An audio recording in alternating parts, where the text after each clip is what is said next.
What's up, guys? Wednesday night. You know what that means. The red light is on. Ben and Bananas on Fight Bananas. I'm Dave Van Auken. To the left, of course, the heart and the soul of the show, Bellator vet, the quarterman, Ryan Quinn. Ryan, how you doing, brother?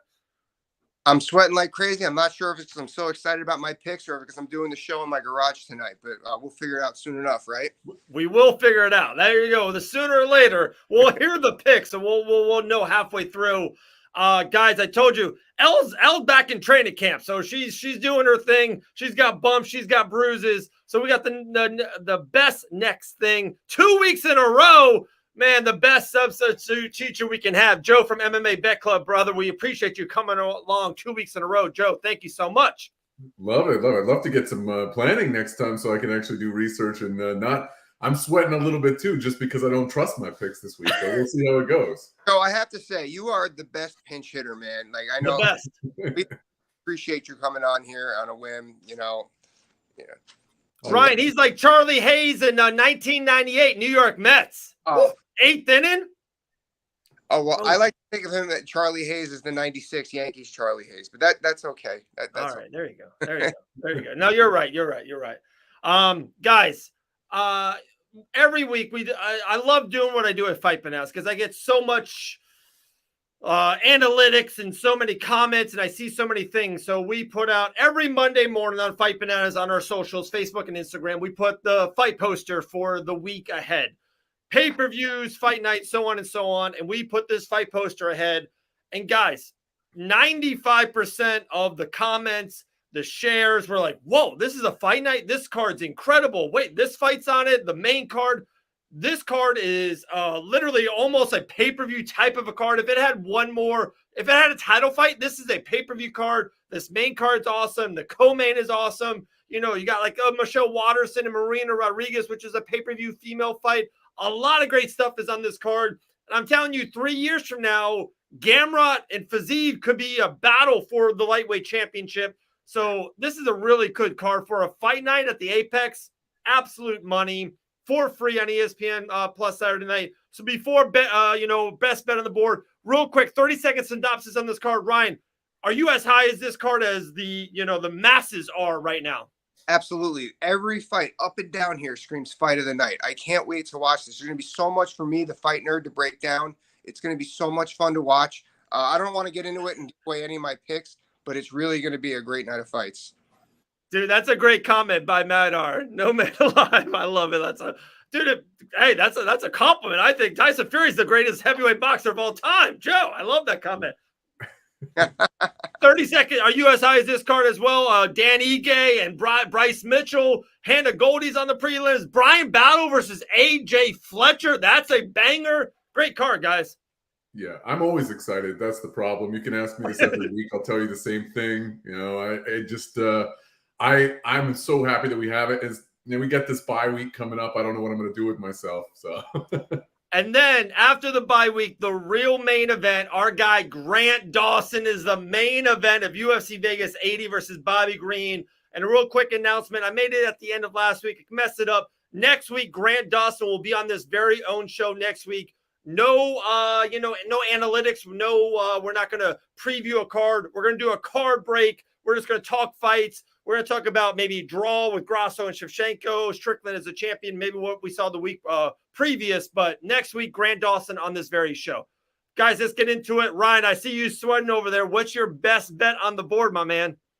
Start at the top. Rafael Fiziev and Mateusz Gamrot. Nobody's getting finished in that fight. That is going the distance, all 25 minutes for sure.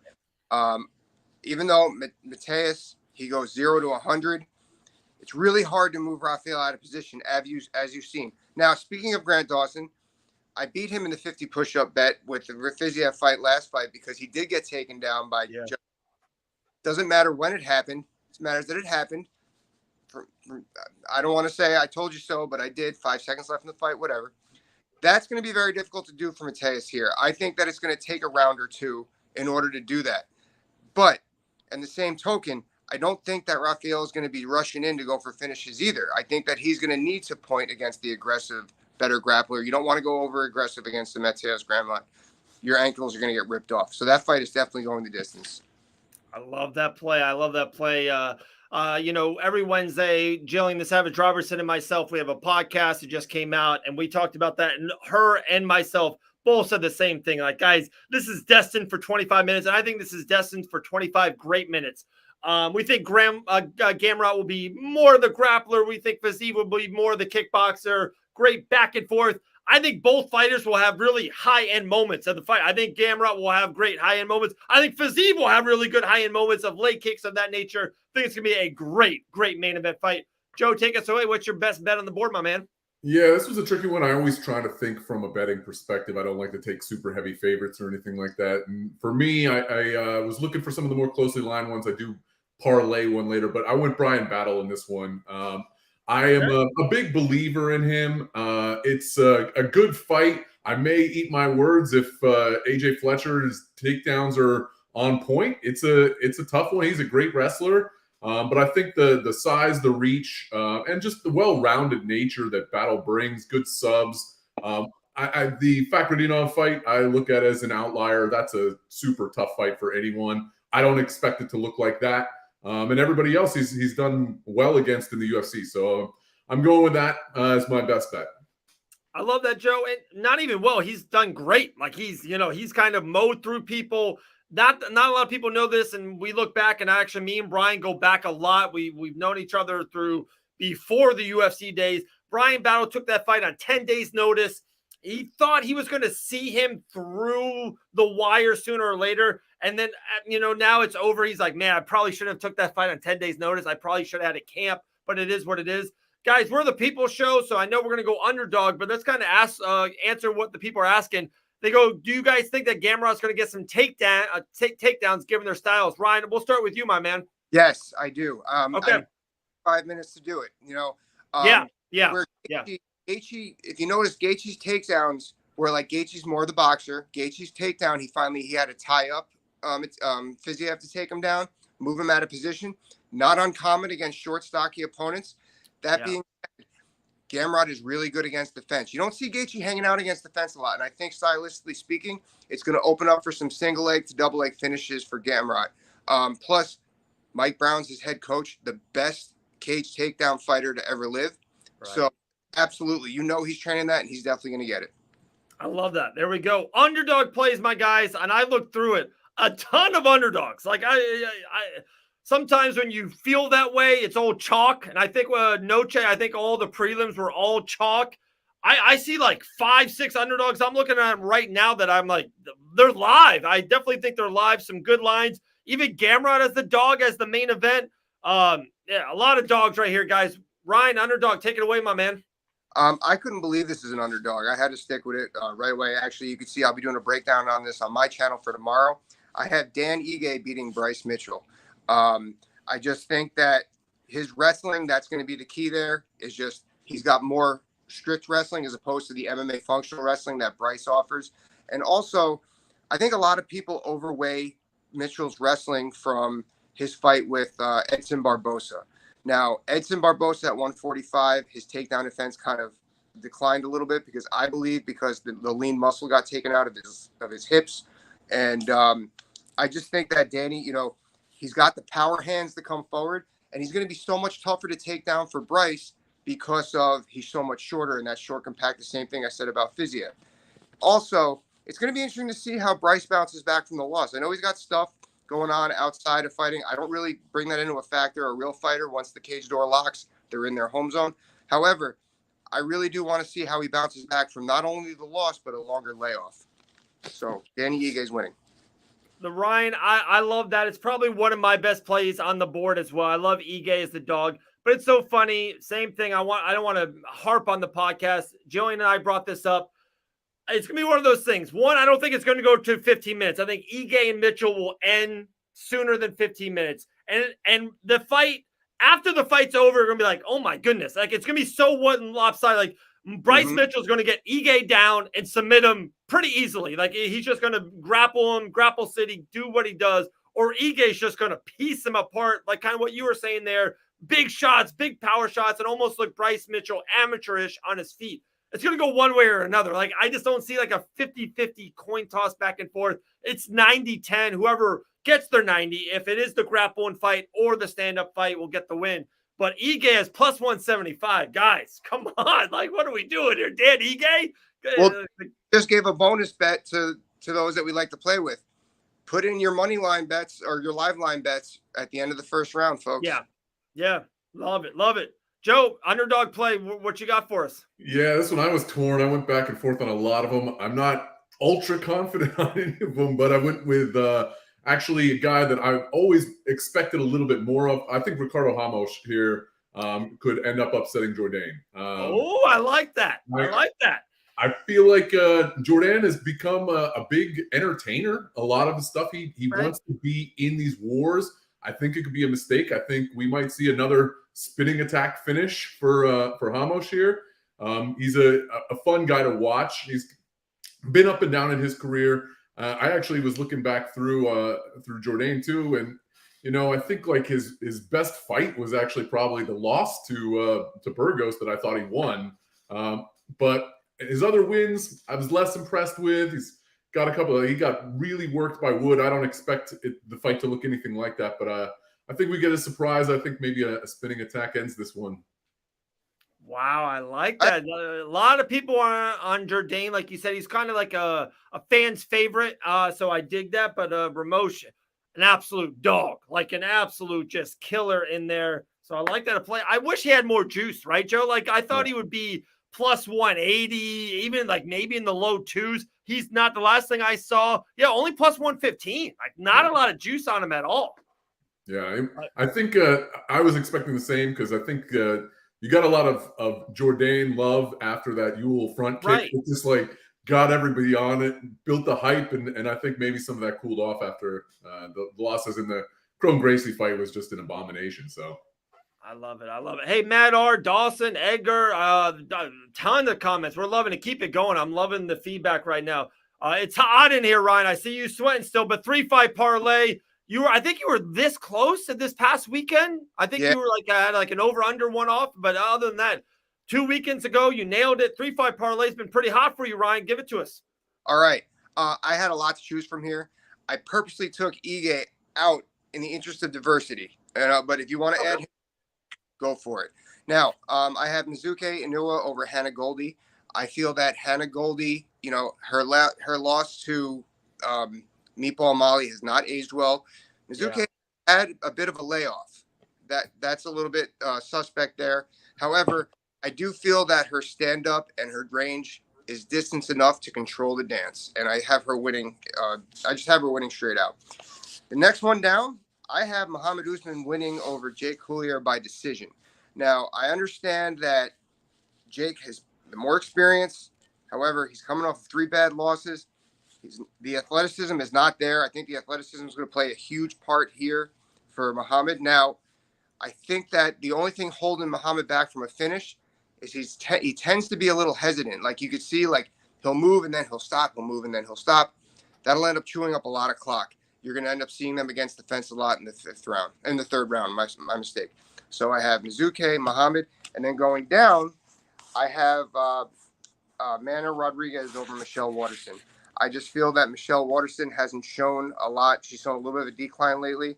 And Mana's been, she's been staying steady. She's been training good. She's got a good training camp going on. So I just have a lot there to work with.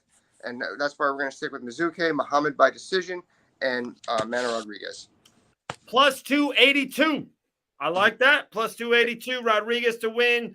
Usman by decision. And Anuke to beat our girl Hannah Goldie from Orlando, Florida. Sorry, we're big Hannah people over here. Real quick, that's the first time we mentioned Waterson and Rodriguez. And guys, I don't know if we remember this. 10 months ago, people were chattering about Marina Rodriguez fighting for the title. Like this was where she was at. It hasn't went well for her in the last 10 months. I think this is a great fight for her. I think this is a perfect spot for her to kind of don't worry about the wrestling, right? Don't worry a lot about grappling. Let's stand up. Let's strike for 10, 15 minutes. I think she's going to get off on Waterson. I think Michelle's tough. I don't think she'll get the finish, but I do think she's going to look good. I think this is a showcase fight for Marina Rodriguez. I think you agree, Ryan. Joe, do you agree with that? Yeah, it's also a rematch, and it went that way the first time. I think that without having to fear the power that she did in Lemos, she's not going to be, in that kind of danger. Waterson's not a finisher. And then, yeah, like you said, that Verna fight was probably her worst nightmare, just being taken down and having no answer. Being a striker on your back for 3 rounds is the worst. Of course. 3-5 parlay, my man Joe, take us away. Let's give us a winner. Yeah, well, I'm actually going to pull from what Quinn did in my first leg of that. For me, is fight goes the distance for Ige Bryce. I don't think that one's going to be a finish personally. Wow. Okay. I think I like the time prop there. I do think that Ige, since his rough run, he's gotten back on board, but it's still been a little bit cautious. I think this could end up with a lot of stalemate on the grappling because of his defensive wrestling. And if he doesn't knock him out, I think this is going to go that way. I don't think he'll get subbed personally. Second leg, I'm going the opposite side. I'm going Means Fialho under 2.5. I think Fialho is a killer be killed. Means has finishing ability, well-rounded, but he's getting a little long in the tooth as well. Could see a knockout and a comeback here. A lot of fighters on 3-fight losing streaks here too. This card, crazy. So I think that one's an under. And then my true best bet, but the odds I just didn't think were fair. I think Malkoun over Brundage is a easy no-brainer, but at minus 500 or 550, I didn't see that as being something worth throwing out there for the people. I'm gonna say I didn't. Maybe I don't know if this counts as a win in my 3-fight last week because of the no decision that happened. But I with the sub that didn't count on Lacerda. Right. I didn't know how to score that actually, Joe. Do you know how that would score? It just gets pulled out, so it's a small. Yeah, so you would win the 2 parlay. Yeah, I thought that too, and I thought of you right away. It was funny because how quick it is, right? But like, how wild was that? But let's go into it. Those 3 added together. Yeah. Ige Bryce decision Means Andre under 2.5 and Malkoun win, right? Yeah, and I'll say if to get aggressive. I said it last week with Loopy. Loopy did not have any finishes. She'd been all decisions, and I said she's going to get a finish. I think the same thing here. You haven't seen a finish so far from Malkoun. I think Brundage is going to give him the chance. Brundage, terrible fight IQ, loves to jump guillotine, end up on his back. I think we get a TKO here from Malkoun. Okay, without the TKO, I had it at plus 150. Let me see if I can get that TKO in there.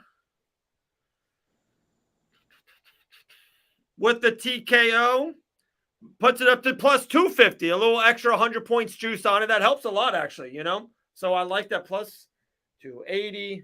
We'll go I'm going to give the TKO. Let's do the TKO at 250. There we go.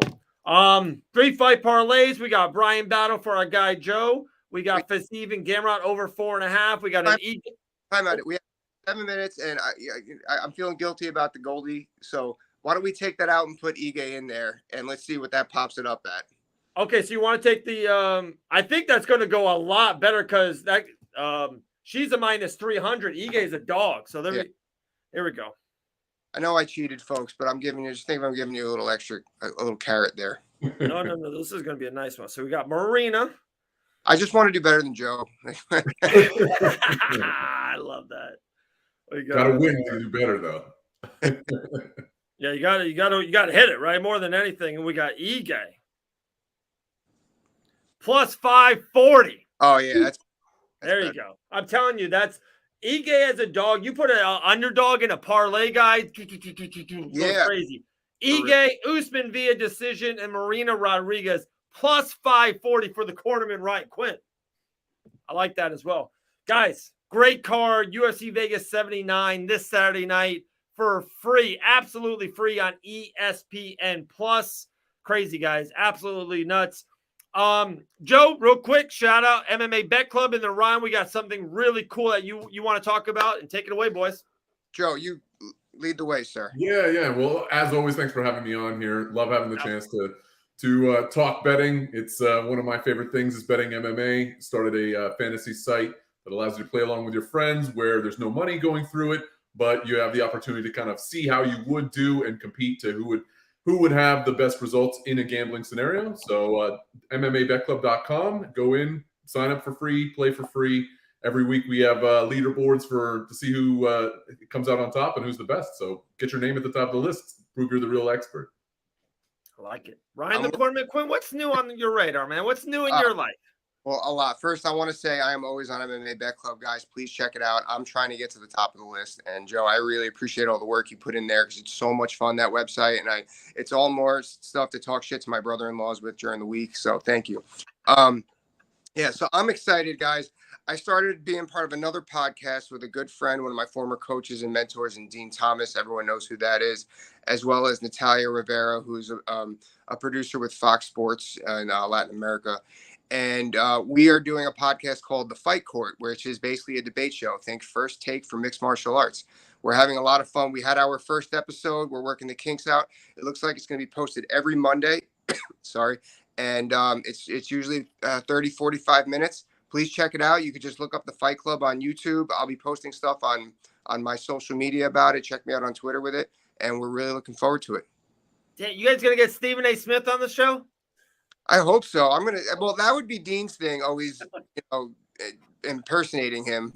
Yeah. That's what I'm thinking. The guy has a lot to say about the Jets. I got a lot to say about that guy. So I would hope he gets on there.